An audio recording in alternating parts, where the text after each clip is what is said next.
Hi, this is Joy Sightings, edition number 25.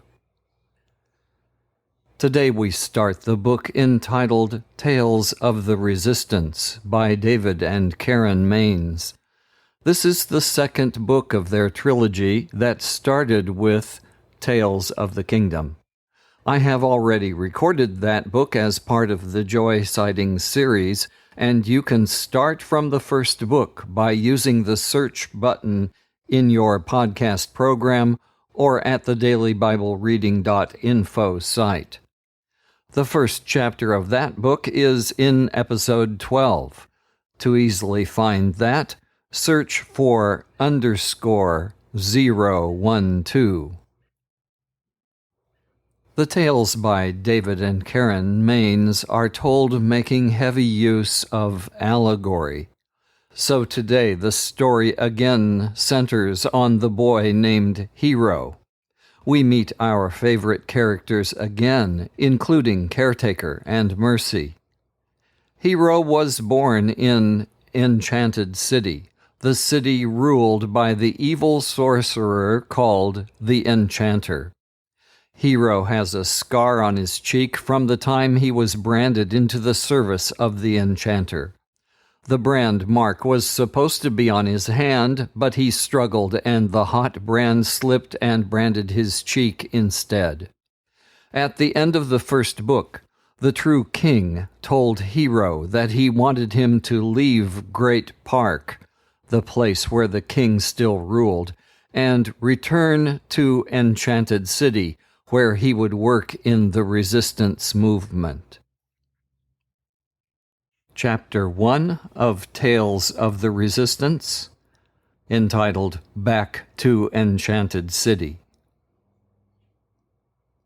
Once upon a time there was a lad, with boyhood behind him and manhood close, who heard the call of the king to follow him into Enchanted City, and to do the work of the kingdom. Hero was afraid. He watched the ranger hold a burning torch to the ring of stones that circled the place of the great celebration. The sacred flames ignited with a whoosh, lifting the hems of the blue robes of the protectors of Great Park, who stood as sentries around inmost circle. The silver insignia of the rangers caught the light and flashed in the outer circle around the rim of fire. Tonight, he would leave these friends, leave Mercy and Caretaker, leave these woods, these dear friends, leave everything in the world he had come to love. Well, almost everything, he reminded himself. What he loved most in the world was the king, and to be a king's man, and to do the king's work. And the voice of the king, the most beautiful of men, had spoken inwardly only this morning. It is time to begin the restoration of the kingdom. I need a king's man with a hero's heart. Will you come?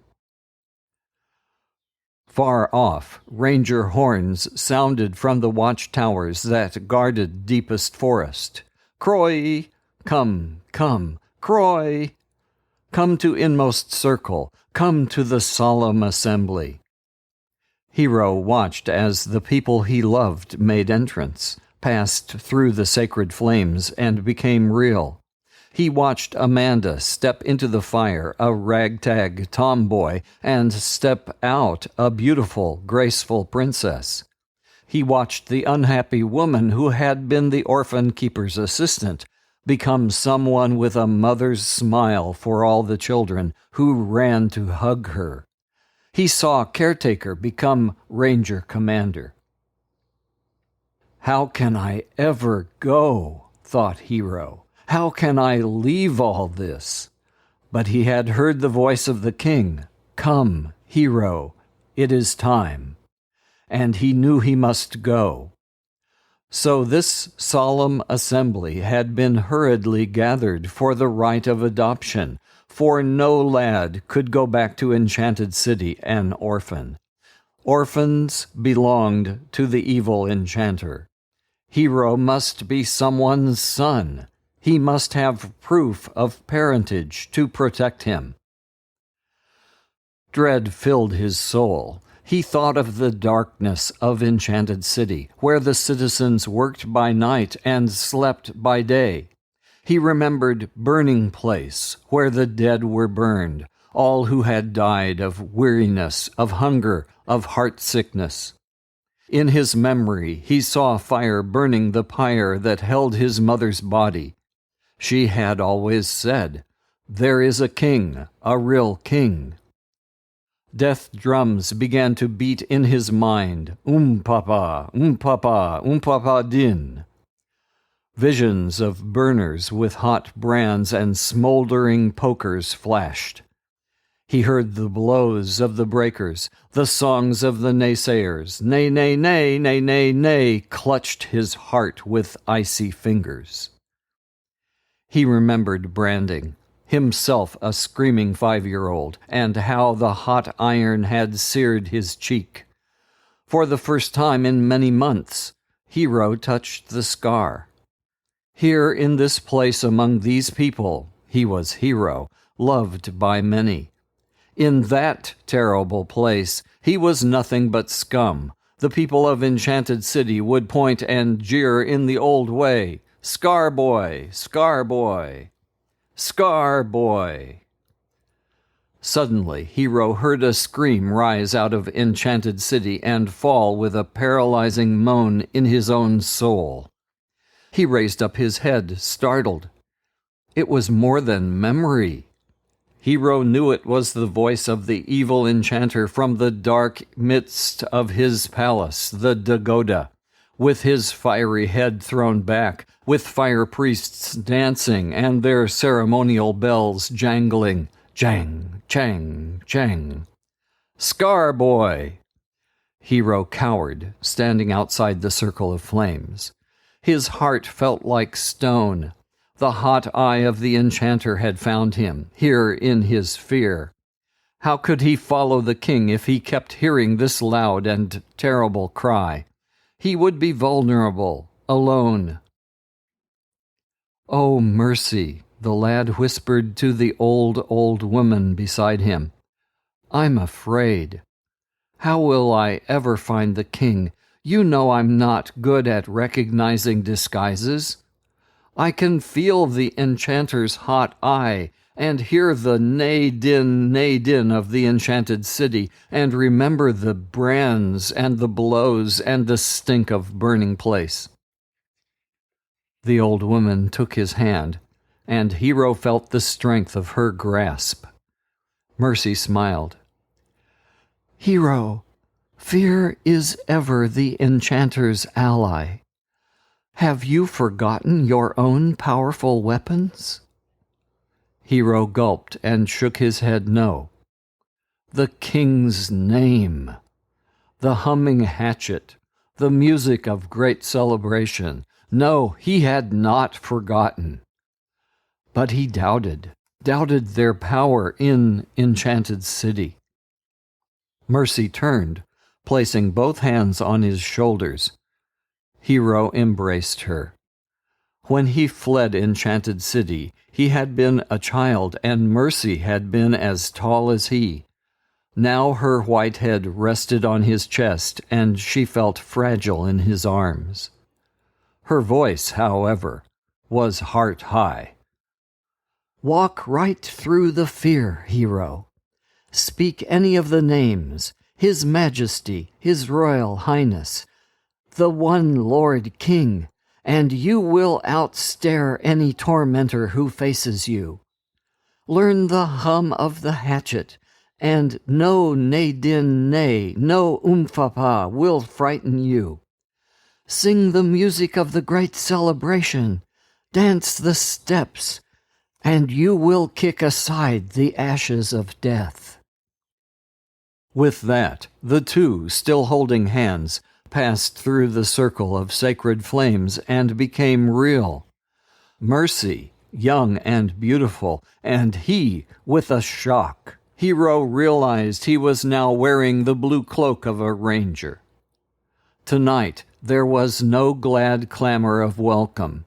Instead, the subjects of the king parted in solemn silence as Hero and Mercy walked slowly to the center of inmost circle. The quiet was filled with portent. Everyone knew he was returning to Enchanted City. Ranger Commander stood tall and strong in the middle and raised his hand in salute as the two approached. At this signal, the blue-cloaked men and women acting as sentries passed inward through the flames. "Ranger Initiate," called out Commander. "Stand forth for revealing." With a pounding heart, Hero obeyed. He had always longed to be a ranger, a protector of Great Park, but never, never had he felt so unworthy as at this moment. Kneeling and bowing, Hero felt Ranger Commander's hand placed firmly on his head. The voice which always filled him with awe spoke above him. "Tonight we are gathered to induct the lad Hero into the corps of rangers, protectors, and watchkeepers for the king. What is your pleasure?" The blue-cloaked men and women spoke as one. "Let the ceremony begin." The awful first question was asked. "Does anyone know just cause why this one, Hero, should not be invested with the office of ranger?" Each ranger in the circle answered in turn. "I do not," said the first. "Nor do I," called out the next. The lad kneeled in agony of suspense. He longed with all his being for this office, but he wished someone would speak to his unworthiness before he shamed them all by being a faithless ranger. Nor I, and so round the circle came the pledges of faith. Hero could hardly believe that not one ranger would show just cause that he was unworthy. Then the second awful question: "Do you, Initiate, hold just cause against yourself?" Hero sighed deeply. Revealing demanded honesty. Lifting his head, he looked into Commander's eyes. "Sir, I'm afraid. I'm afraid of the task at hand." A murmur went up from the blue-cloaked circle. A voice cried, "No just cause. Even the most courageous fear the unknown task." Hero gulped. But sir, I doubt. The metal of the powers is unknown to me. I fear its weakness against the force of Enchanted City." Another voice cried, "Power is always untested until it has been tried. No just cause." Hero spoke one last time. "Sir, my seeing is dim, and the voice of the enchanter is near." Ranger Commander answered, "Dim sight is cured by choosing to see. We hear the voice of whomever we allow near. No just cause. Stand forth." Hero rose from his knees. Ranger Commander called above his head, "What is the pleasure of this company? Shall we induct this Hero, once of Enchanted City, now of Great Park, for the task at hand?" A hurrah went up from the circle of rangers, followed by another larger shout from the crowd standing beyond. "To vows! To vows!" Hero's heart swelled with this honor. He would be a ranger. He would fight for the king. He would give his forever pledge to protect the kingdom, to be faithful. "To the king!" he shouted. "To the king!" all shouted back. "To the restoration!" With that, Commander turned to Hero and offered his hand. "Welcome, Ranger. The world goes not well, but the kingdom comes. For the first time, the lad's hand was taken in the ranger clasp, where each held the wrist of the other. Hero noticed the strong pulse beneath his fingers, and he felt joined to the life of the other. Mercy said from beside him, "Now the rites of adoption." The beautiful woman pressed 2 fingers to Hero's forehead. She steadied the back of his head with her other hand. The rangers in the near circle lifted their hatchets, blades pointed toward him, and a hum, 1 note only, began. "I, wife of caretaker, war maiden ranger, do implant you, ranger hero, with this proof of parentage. You will always know you belong to us. You are ours. Orphan no more. You are heir to all we hold." Hero closed his eyes and listened to the simple 1-note hum.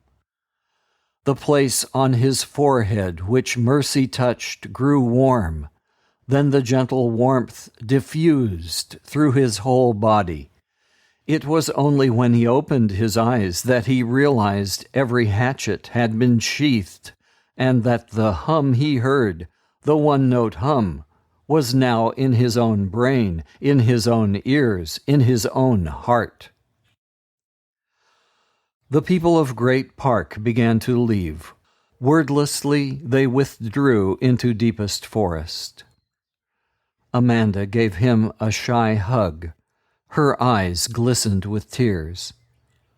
On the edge of the crowd, special friends waved silent farewells. Each ranger clasped his hand and then departed. The sacred flames dimmed and died, leaving only glowing charcoals to mark the circle. Hero stood alone with caretaker and old Mercy. "It is time," said caretaker. "We will accompany you as far as Burning Place." So the 3 walked together out of inmost circle, through deepest forest, past the practice field deserted in the night, along the path by caretaker's cottage where the latest outcasts rested in sleep, down the edge of wildflower woods to the old stone gates of Great Park. A faint melon wedge of light cracked the night sky, and Hero realized he would leave Great Park at the same moment of day, dawn, that he had once entered it so many seasons ago. Caretaker raised his hatchet, and the familiar him-hum began. The gates creaked open slowly, and the 3 walked beneath the inscription, "Welcome, all who hunt." Hero turned and watched the gates close behind him. "Will I ever see this place again?" he wondered out loud. Mercy pulled him around to face Enchanted City. "Nonsense," she snapped. "You'll see it every time you close your eyes."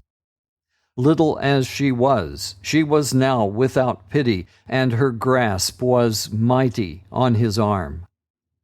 The 2 old people walked on either side of the boy. Hero dragged his heavy feet through the garbage dump, filled with rotten refuse, which separated Great Park from Enchanted City. Closer they came, closer and closer to Burning Place, just outside the city walls.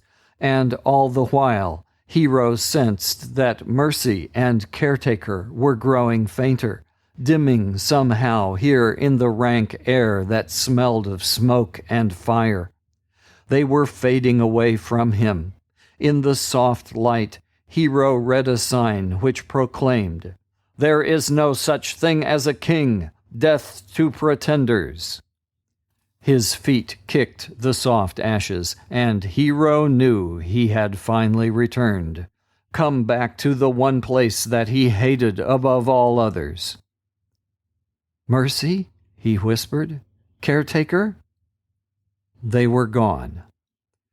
They had left him here on the edge of Burning Place, alone, without aid, abandoned, helpless, unloved. No, wait. Hero took a deep breath. He closed his eyes and thought back to where he had just been. Inmost circle. Within the leaping sacred flames. He remembered the cry, to vows, and recalled the strong pulse of life clasped in the ranger grasp. He was not alone. He might be on the edge of the evil enchanted city, but wonderful things had happened to him. He belonged to somebody. He was loved. At that moment, with his eyes still closed, he heard the lovely hum. It was not just a memory out of the past. It was with him now, in his ears, in his own brain. As Hero listened, the flailing in his heart was quieted. The hum grew from one note to many, and from many notes to the full music of great celebration. And there in the light of the dawn of a new day, as the people of the city ended their work and prepared to sleep, Hero lifted his head and held forth his arms. His back straightened, ranger tall, and he began the dance, kicking the ashes of Burning Place as he stepped to the glorious chords of the inward melody. And for those who were still awake to hear it, a laugh, young and joyous, rose from outside the walls and settled in the morning air.